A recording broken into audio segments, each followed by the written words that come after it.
Black CEO denied service at her own hotel. 10 minutes later, she fired the entire staff. Hello, everyone. Before we begin today's video, I need your help. We've noticed that the channel is losing traction, and subscribing is one of the best ways you can help us. It's quick, free, and allows us to continue bringing you great content. Your support means everything. Let's keep this channel growing collectively. Where are you watching from? Drop your city or country in the comments below. Thank you very much. Now, let's get back to the story. Get out, now. The words cracked through the hotel lobby like a whip. Every head turned. Guests froze mid-conversation.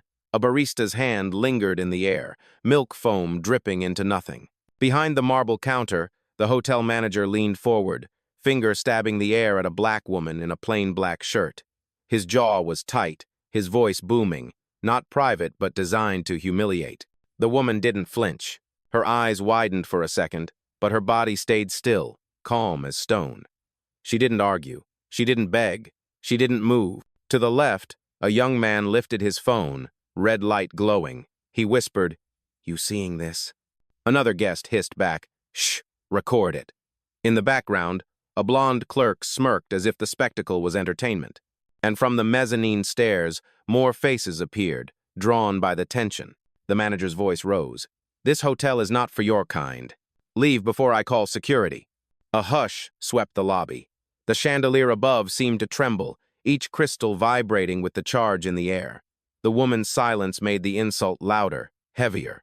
Before we continue, where are you watching from? Drop your city or country in the comments below. And if you believe in dignity and justice, hit like and subscribe. These stories spark change. And we're glad you're here. Now, back to Aisha Carter. At that moment, Aisha looked less like a guest and more like a mirror, reflecting every prejudice hurled at her. The manager mistook her quiet for weakness. The clerk mistook her plain clothes for poverty. The onlookers mistook her stillness for surrender. But still she stood, anchored, waiting.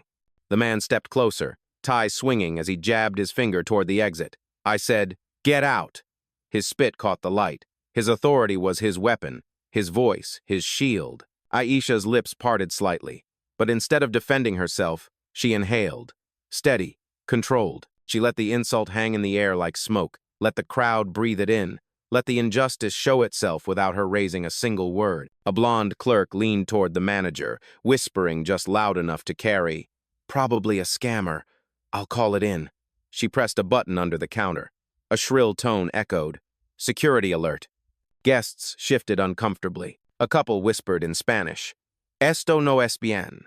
A middle-aged man adjusted his glasses, muttering, "Unbelievable." The young man with the phone raised it higher. "They're actually throwing her out," he said under his breath. But Aisha Carter didn't move. She looked straight ahead, the storm gathering around her. She had seen this playbook before. And in less than 10 minutes, the rules of this lobby would be rewritten by the very woman they were trying to erase. 10 minutes earlier, before the shouting, the lobby looked like any five-star hotel lobby in America. Polished marble floors gleamed. The chandelier spilled golden light across leather chairs. A quiet hum of business travelers with rolling luggage filled the air. Nothing about this space predicted a storm, and nothing about the woman who walked in marked her as the center of it. Her name was Aisha Carter, age 39, founder of Carter Global Hospitality, the owner of more than a dozen luxury hotels across the country, including the one she had just stepped into. But no one in the lobby knew that. Not yet. She had chosen a plain black shirt, fitted jeans, and sneakers. No jewelry, no entourage, no designer labels, just calm eyes and a slim phone tucked in her hand. To strangers, she looked like a guest trying to sneak into a place she couldn't afford. To herself, she looked like a test. Aisha had learned long ago that the truest measure of a brand wasn't in the ads or the five-star reviews. It was in the lobby, at the front desk. In the moment, a stranger asked for service without announcing power. That's when people showed their real face. At 24, she remembered stumbling into a boutique hotel after a red-eye flight. She wore sweats, exhausted, with a confirmed reservation. The man at the counter looked her up and down and said, "We don't have space for you." She slept in her car that night. That humiliation became fuel, the spark that lit the empire she now controlled. So this morning, she chose silence over spectacle, simplicity over status. She wanted to see if her staff, her managers, her clerks treated every guest with dignity or only those who looked like they carried money. She didn't bring her assistant. She didn't announce her name at the door. She simply walked to the counter and said, evenly, "I have a reservation. Penthouse suite." The name's Carter. For a split second, the young concierge Elena glanced at the screen, recognized the name, and straightened. But before she could speak, the manager stepped forward. Gregory Vance, mid-40s. Crisp navy suit. His smile was tight, his eyes already narrowed. "That's a very high-tier room," he said, voice dripping with suspicion. "Are you sure you booked the right hotel?" The blonde clerk beside him, Lauren, snickered. She leaned in, whispering but loud enough for the lobby to hear, "We see this trick all the time. Flashy card, fake name, hoping we won't check." Aisha slid her ID and black credit card across the counter. Calm, controlled. No rise in her tone, no tremor in her hand. Gregory picked up the card between two fingers like it might stain him. He muttered, "Suspicious." Lauren pressed a button under the counter. A sharp electronic chirp followed. "Security alert." Guests glanced up. A travel blogger in the corner mouthed, "I'm filming this." His friend lifted a phone, already live streaming. Aisha's face didn't change. She had seen this before at 26 when a banker called her a fraud. At 32 when an investor told her she didn't look like someone who owned property. And now again, in the very lobby she built. She whispered into her phone just 3 words. "It's happening now." The chirp of the security alert cut through the lobby like a blade. Heads turned. The golden chandelier no longer felt warm, it glared, sharp, like a spotlight on humiliation. Gregory still held Aisha's card, flipping it between his fingers as though it were contraband. Lauren leaned against the counter, lips curved into a smirk. "You know how many fakes we've seen this month?" she asked the heir, not Aisha.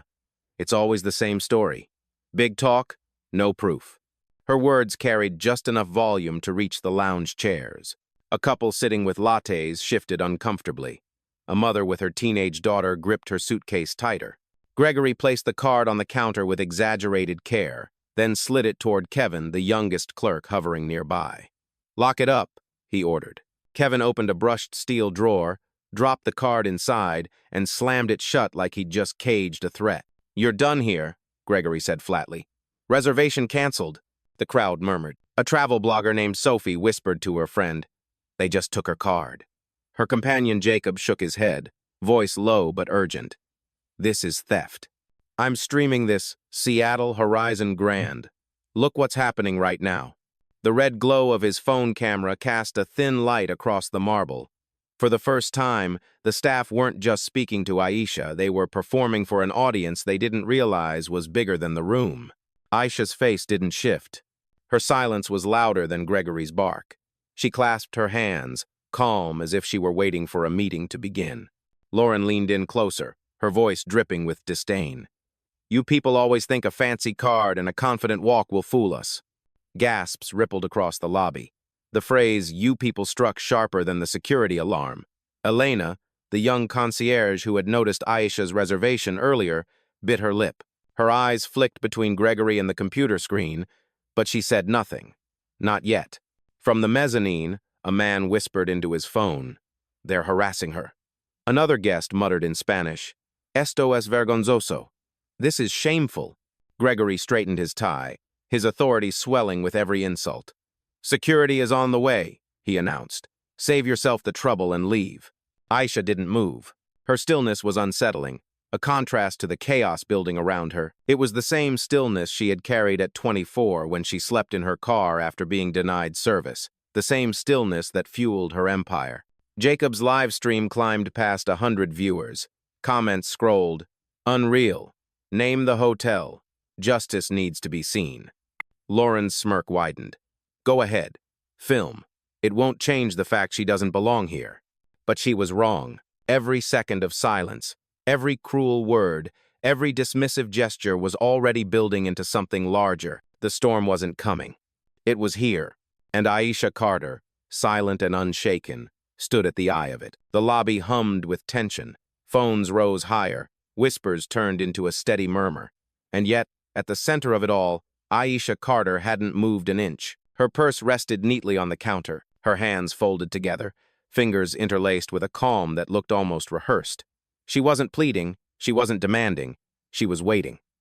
Gregory mistook her silence for surrender. He leaned closer, lowering his voice as if the cameras couldn't catch contempt when spoken softly. "Walk out now. Don't make this worse." Aisha blinked once, slow. She didn't answer. The quiet unsettled him more than argument would have. He cleared his throat, straightened his tie, tried to reclaim authority. "Security will drag you out if you don't leave willingly," he added louder, ensuring the crowd could hear. Still, she didn't respond. To some in the lobby, it looked like hesitation. To others, it looked like strength. Sophie, the blogger, whispered into her phone's mic. "She hasn't raised her voice once. Look at her. She's not backing down." Jacob, still streaming, angled his camera closer. "This is bigger than one reservation," he muttered. "This is about how they treat people when they think no one's watching." From behind the counter, Lauren scoffed. "She's embarrassed. That's why she's quiet. Fraudsters never last long under pressure." But Elena, the young concierge, saw it differently. She remembered the name on the reservation system, the executive-level tag she'd glimpsed before Gregory blocked her. And now, watching Aisha's stillness, she recognized something else. Composure. The kind you don't fake. Gregory snapped his fingers toward Kevin. "Go stand by the door. Make sure she doesn't try anything." Kevin obeyed, though his steps were hesitant. His confidence had wavered. Through it all, Aisha's eyes never left the manager. Not sharp, not defiant steady. Like a mirror held up to his worst instincts.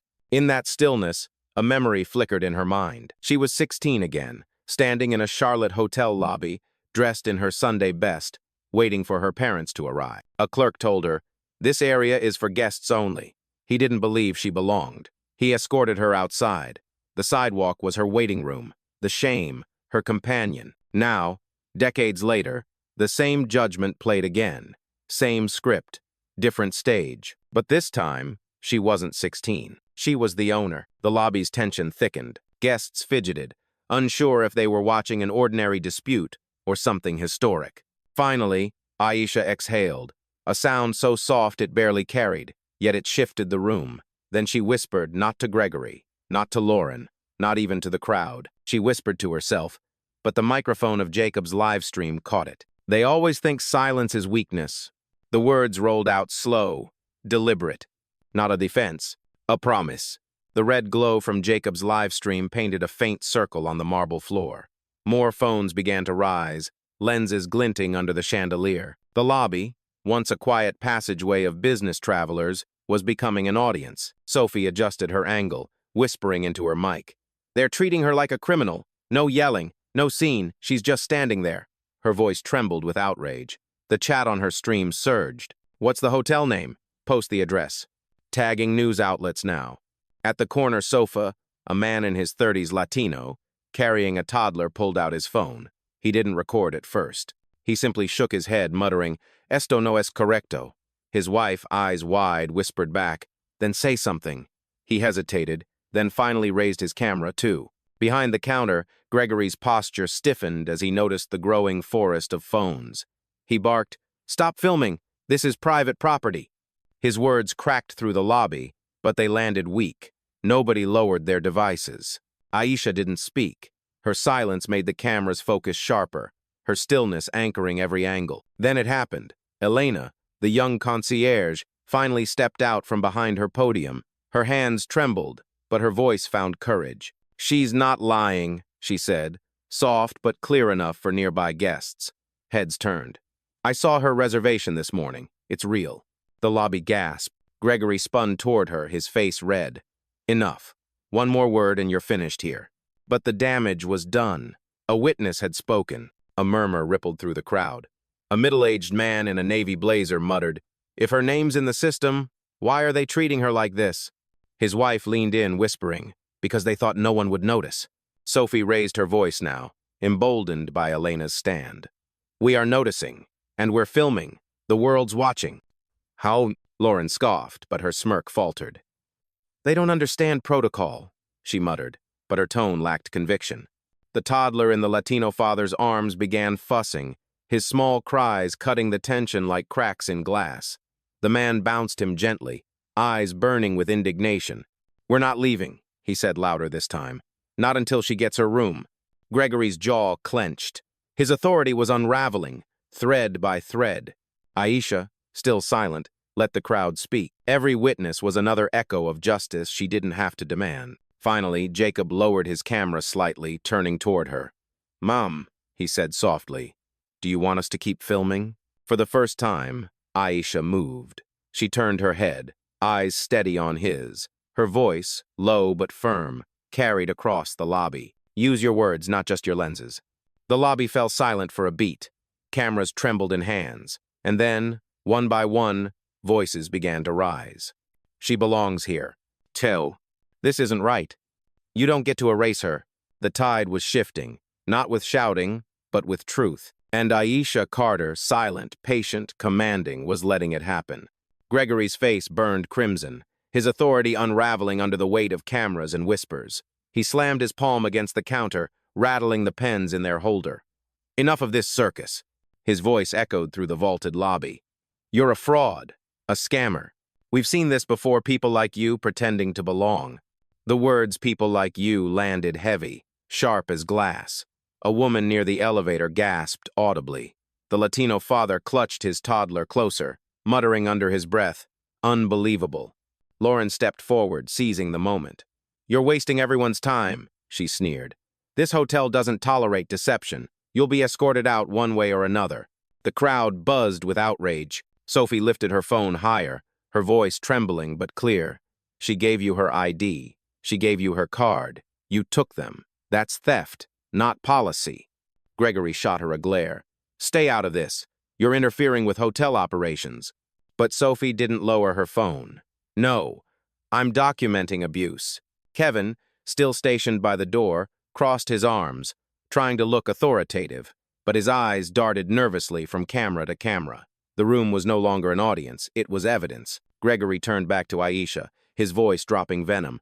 "Here's how this ends. You walk out on your own, or I call the police. And when they arrive, they'll see exactly what you are, a liar, trying to cheat her way into a room she doesn't deserve." The word "deserve" hung in the air like smoke. Aisha finally moved, just slightly. She tilted her head, her gaze unwavering. Her silence wasn't submission, it was a mirror, reflecting his every word back at him.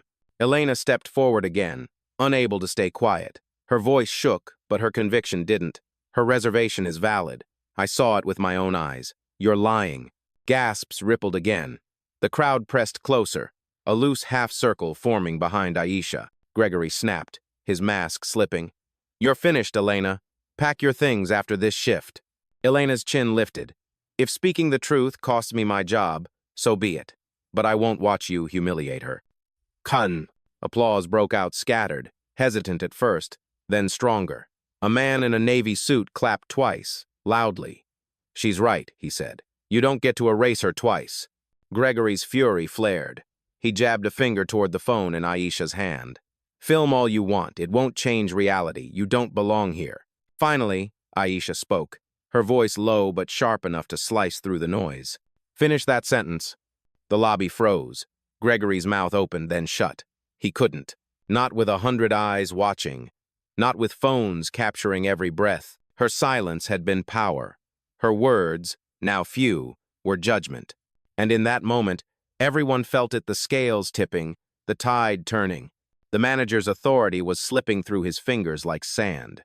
The safe clicked shut with a metallic finality.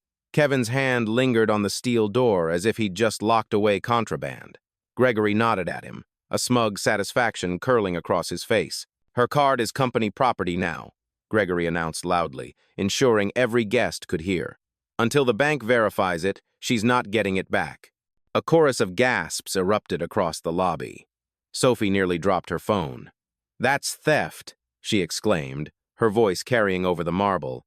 "You just stole her card." Jacob swung his live stream toward the counter. "Everybody watching, remember this moment. Horizon Grand Hotel just took a guest's ID and credit card and locked them away." His view count surged past 200, comments flooding. "Call the cops on them." Unreal. Aisha stood steady, her face unreadable. Her silence pressed heavier than shouting ever could. Lauren, emboldened by Gregory's show of authority, stepped around the counter. She squared her blazer, eyes sharp, and marched directly toward Aisha. "You've been warned," she said through clenched teeth. It's time for you to leave. The room tensed. Dozens of phones tilted upward. Guests leaned in. Lauren's hand shot out, fingers brushing Aisha's arm. Gasps exploded across the lobby. Did she just grab her? Someone shouted. You can't touch her, cried another. Sophie's phone caught every frame. This is going online right now, she announced, her voice shaking with fury. Elena surged forward, breaking from her podium. You can't put your hands on a guest, she said sharply, her voice echoing louder than she intended. Her eyes locked on Lauren. Her reservation is valid. I saw it myself. Gregory's head whipped toward her. His fury was unmasked now, no longer polished with fake professionalism. One more word, Elena, and you're out of a job. But Elena didn't back down. She stepped closer to Aisha, standing shoulder to shoulder with her. Then fire me, but you're not putting your hands on her again. The crowd stirred, energy shifting. A woman near the concierge desk muttered, Finally, someone said it. A man in a suit whispered into Jacob's stream, You getting all this? Jacob nodded. Every second. Gregory's voice cracked as he raised it, desperate to regain control. You are trespassing, he barked at Aisha. You're a liar, a fraud, and you're wasting everyone's time. Leave this lobby or I will have security and the police remove you. He gestured toward the door, his hand trembling though he tried to mask it with force. The accusation hung heavy in the room, thick enough to choke. But Aisha didn't move.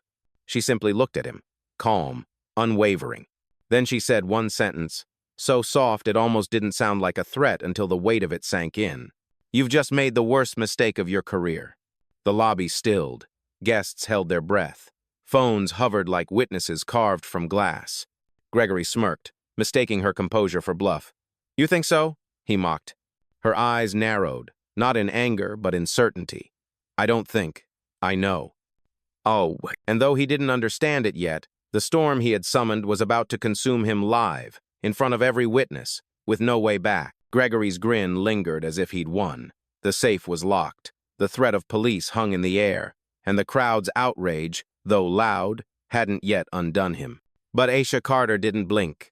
She reached into her pocket and pulled out her phone, not with urgency, not with panic, but with the precision of someone in control. She lifted it to her ear and spoke with quiet authority. Nia, she said. On the other end, her executive assistant's voice came crisp, immediate. Yes, Miss Carter? The lobby leaned in. The name, the tone, the formality. Log this moment, Aisha continued. Video timestamps, audio, everything. Begin protocol. Nia didn't hesitate. Understood. Audit system engaged. All feeds synced. Gregory froze, mid-smirk. What is this? He demanded, his voice louder now, more brittle. Aisha ignored him. Her eyes remained on the phone. Nia, lock Horizon's internal systems. Prepare escalation. Yes, ma'am, Nia replied. Lauren frowned, glancing nervously at Gregory. What's she talking about? But the guests understood something the staff didn't. Jacob whispered into his live stream, She's not bluffing. She knows exactly what to say, exactly who to call. The comment feed surged. Who is she? This feels big. She sounds like a boss. That or Gregory tried to laugh it off, but the cracks showed in his voice. Cute trick, he said, gesturing at the phone. Calling your friend to act important. Nobody's buying it. But the lobby was buying it.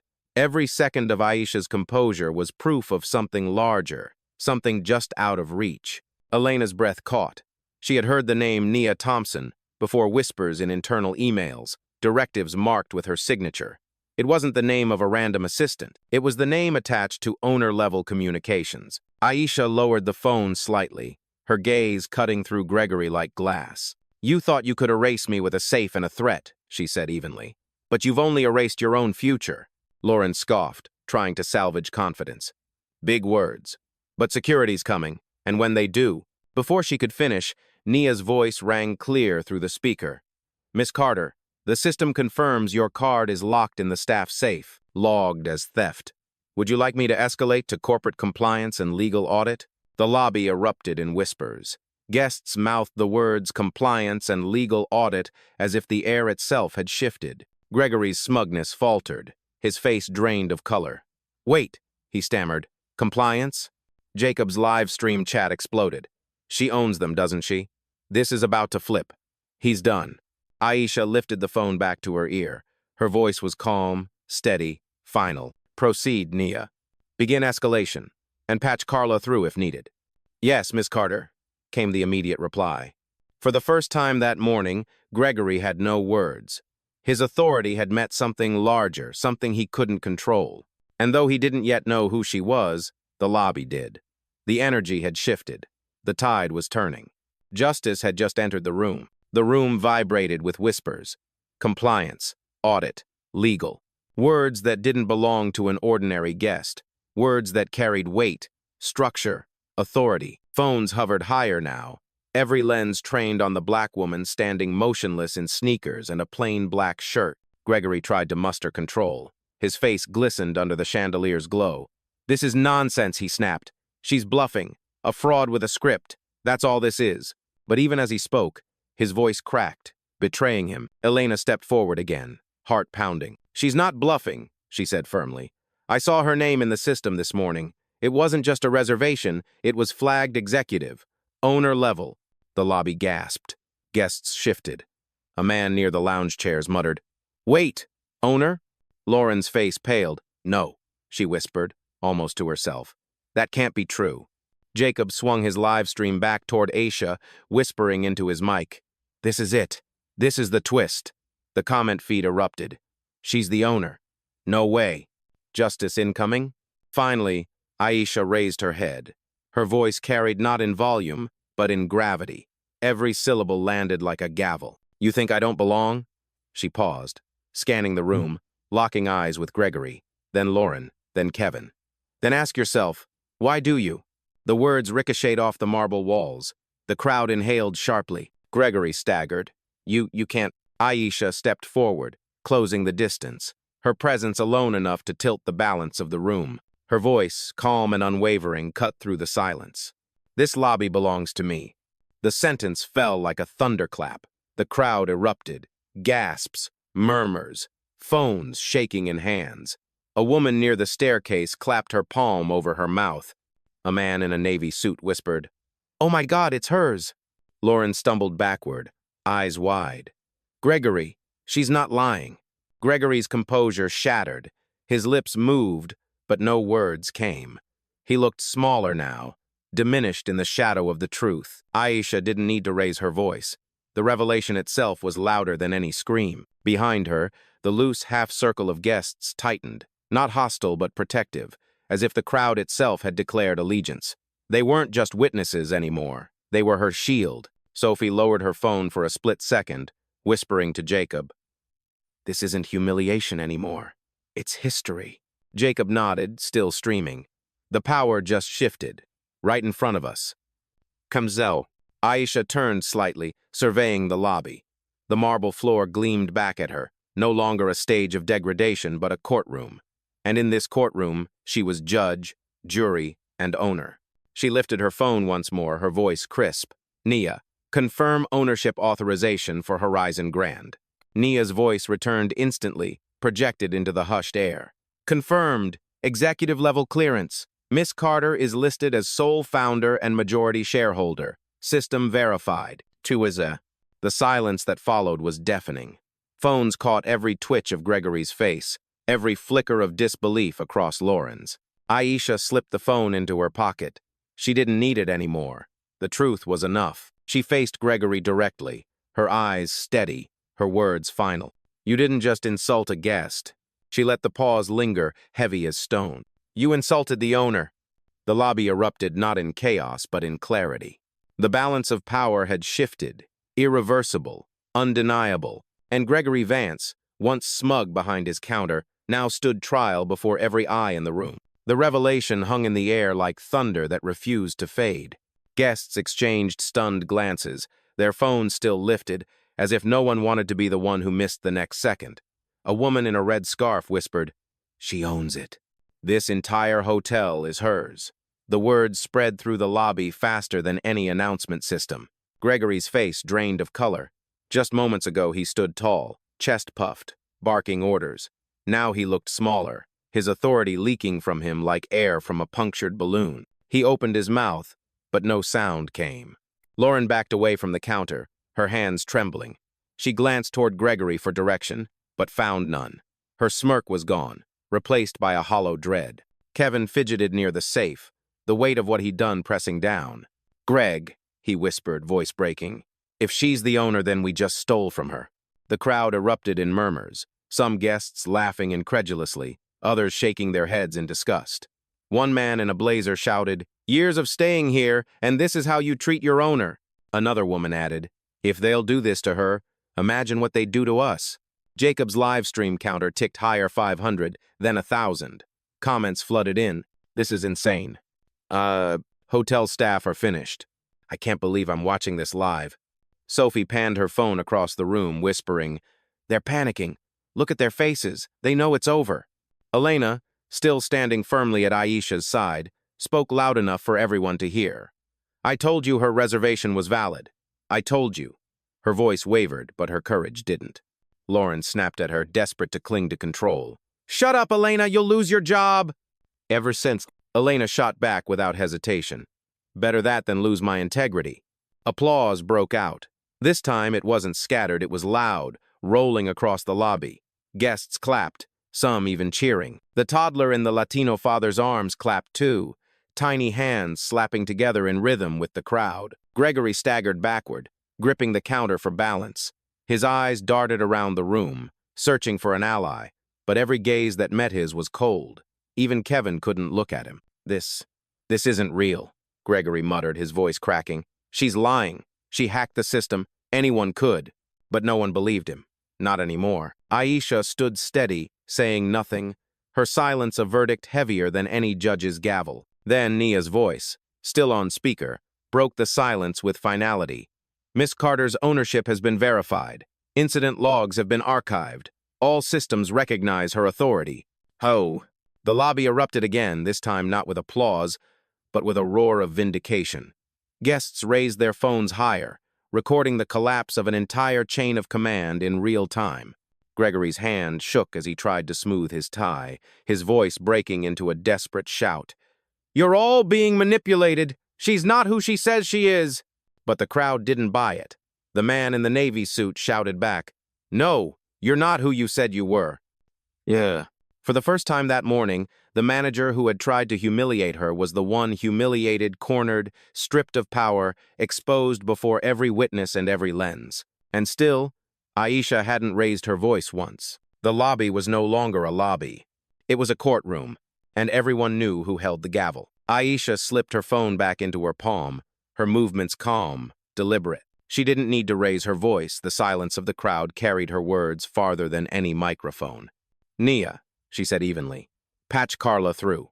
A second later, a voice rang through the speaker, sharp, professional, unmistakably corporate. "Miss Carter, this is Carla Bennett. We're standing by. Authorization code confirmed." Gregory froze. He knew that name. Carla Bennett wasn't customer service. She was the head of corporate compliance. Aisha didn't look at him. Her gaze swept the lobby, steady, unshaken. "Effective immediately," she said, every syllable slicing through the air. "Terminate Gregory Vance. Terminate Lauren Hayes. Terminate Kevin Patel. Lock their access. Freeze their credentials." Carla's reply was swift. "Understood. Processing now." A beat of silence. Then "2 Bazit." Gregory's badge, clipped neatly to his suit pocket, flickered red. He yanked it from his jacket, swiping it against the side panel of the desk. Nothing. A shrill denial tone echoed through the lobby. Kevin's badge buzzed next, a crimson light replacing green. He fumbled, swiping again and again, but the system had already rejected him. Lauren stared at